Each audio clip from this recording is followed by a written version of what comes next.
Maranatha, Tuhan Yesus segera datang. Saya Wanda Dumais dari BIC Sydney, Australia. Saudara yang dikasih Tuhan, Matius 13 ayat 24 sampai 30 menulis tentang sebuah perumpamaan.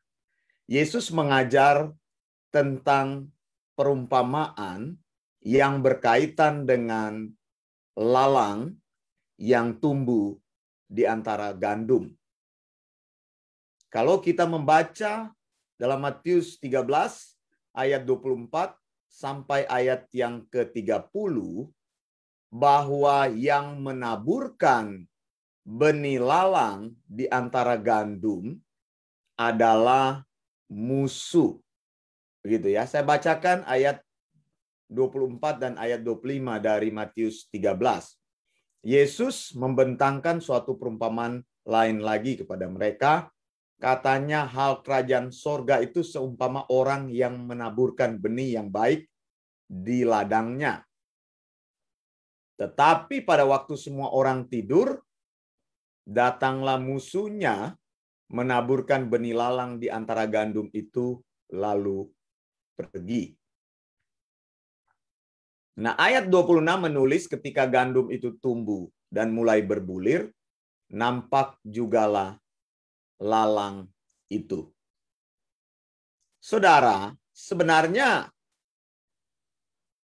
dikatakan oleh Tuhan Yesus sendiri dalam perumpamaan ini bahwa orang tersebut tidak bermaksud atau tidak pernah menaburkan lalang di ladangnya.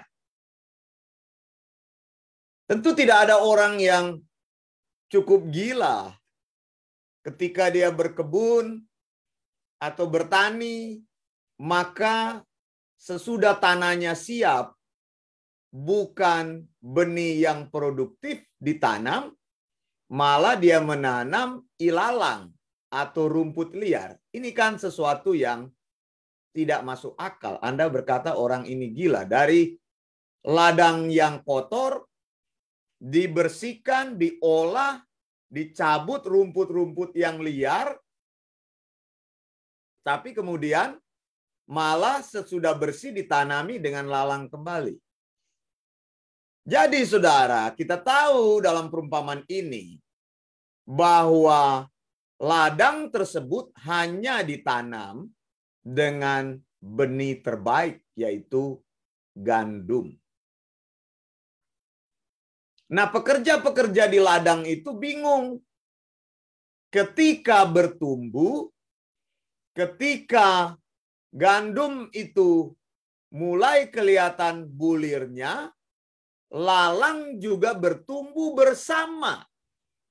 Jadi di dalam ladang yang besar itu ada gandum yang menghasilkan benih yang baik, kemudian ada lalang benih yang tidak baik, benih yang berusaha membunuh benih yang baik tumbuh bersama-sama.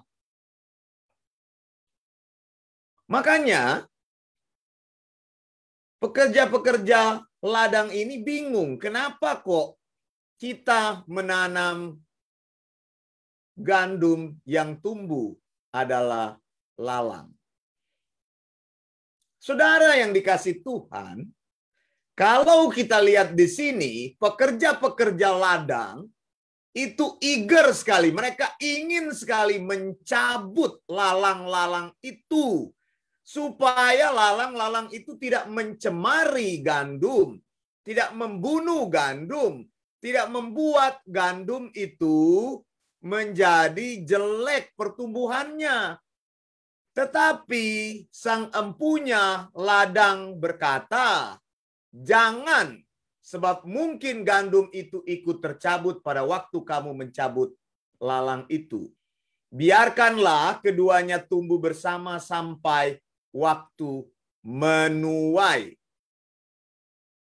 Pada waktu itu aku akan berkata kepada para penuai, kumpulkanlah dahulu lalang itu dan ikatlah berberkas-berkas untuk dibakar, kemudian kumpulkanlah gandum itu ke dalam lumbungku.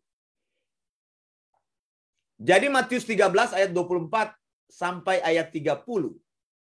Ini adalah bagian pembicaraan kita di sini. Saudara yang dikasihi Tuhan, saya ingin bicara tentang ajaran yang sehat dengan ajaran sesat dan ajaran yang tidak benar.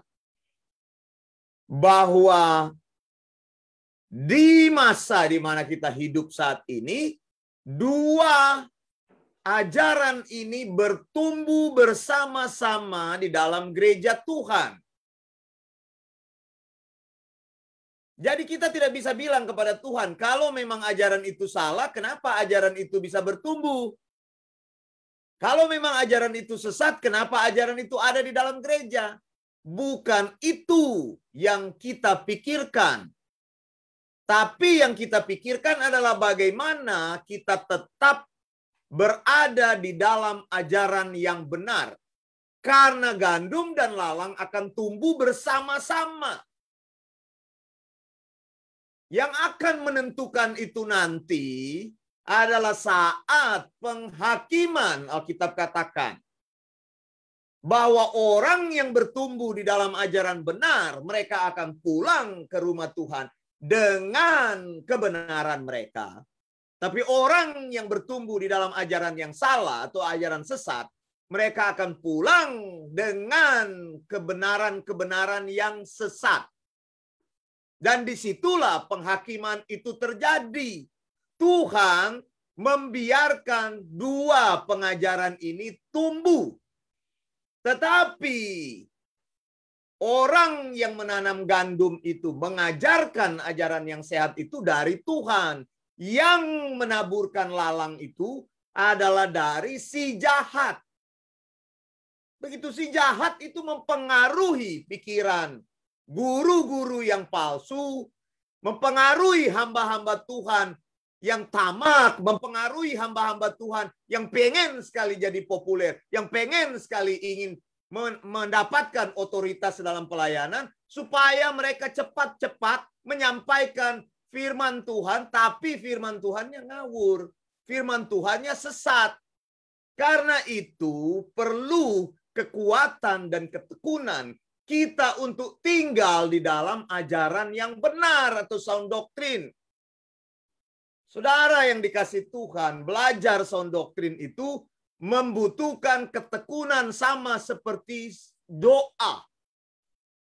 Gitu. Orang Kristen dikenal dengan orang Kristen yang berdoa. Nah, orang Kristen sebenarnya harus dikenal dari ajaran sehat yang tumbuh di dalam hidupnya. Tadi saya sudah katakan tidak mungkin seorang petani menaburkan ajaran atau menaburkan benih yang tidak baik. Masa menaburkan lalang di tempat atau di ladangnya? Tentu menaburkan gandum. Tapi Alkitab katakan dua-dua ini akan bertumbuh bersama. Karena Tuhan mengizinkan musuh untuk menaruhkan ajaran-ajaran yang sesatnya itu di dalam orang-orang yang menolak kebenaran firman Tuhan. Supaya nyata mana ajaran yang benar dan mana ajaran yang tidak benar. Mana gereja yang mengajarkan ajaran benar dan mana gereja yang ngawur. Mana hamba Tuhan yang benar dan mana hamba Tuhan yang hanya mengenyangkan perutnya. Ajaran perut atau ajaran telinga yang menggelitik, namanya itching ears.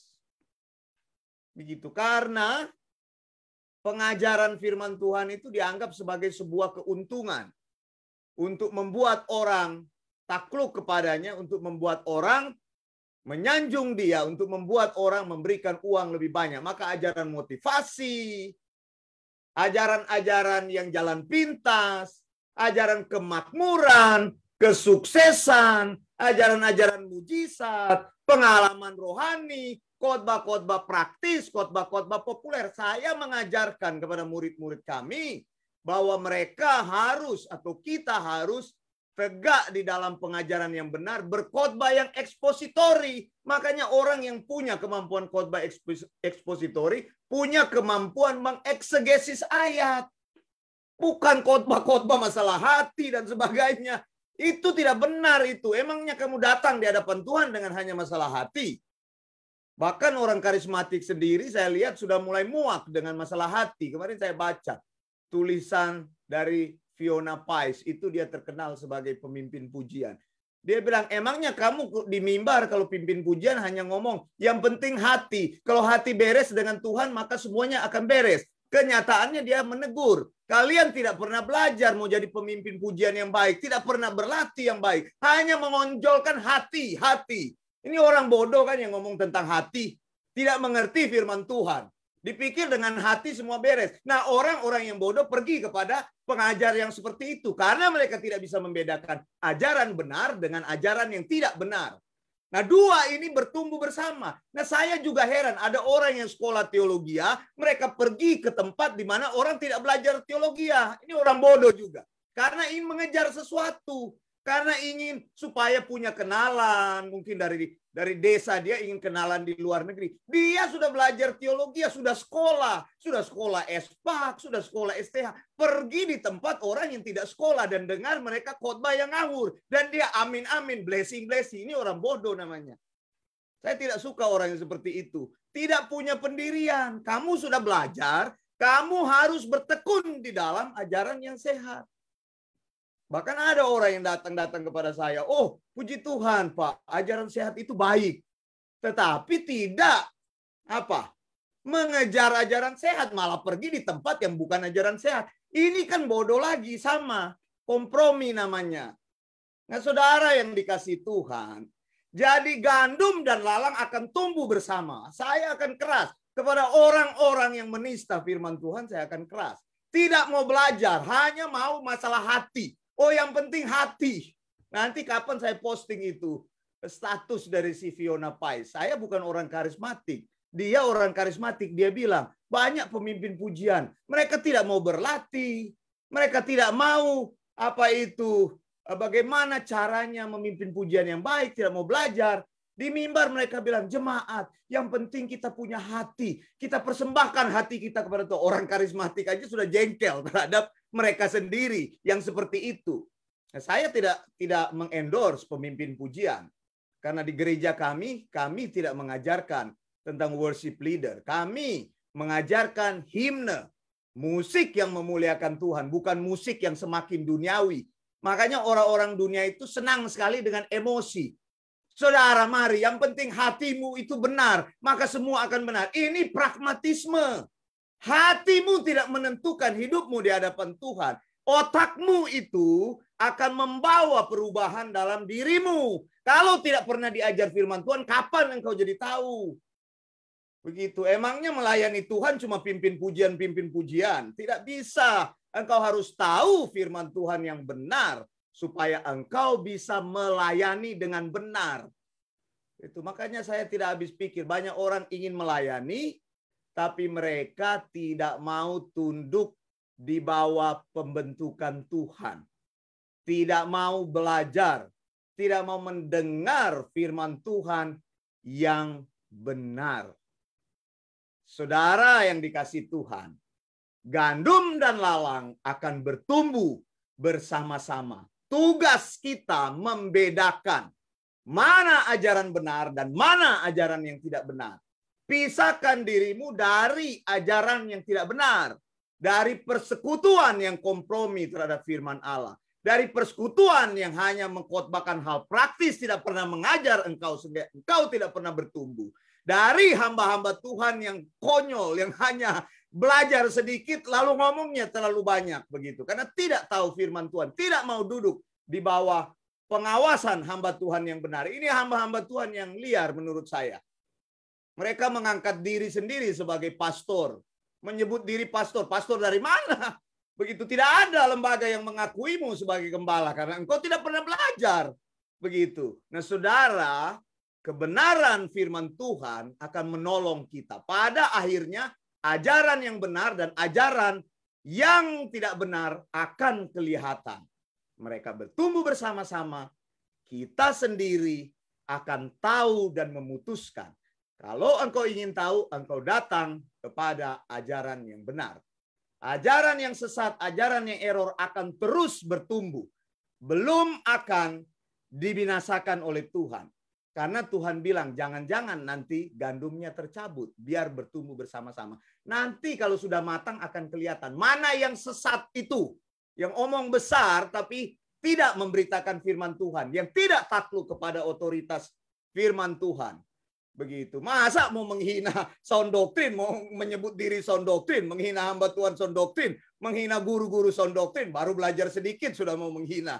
Bagaimana engkau akan tahu ajaran yang benar? Berdirilah teguh di dalam kebenaran firman Tuhan. Saya Wanda Dumais dari BIC Sydney, Australia. Maranatha, Tuhan Yesus segera datang. Blessings.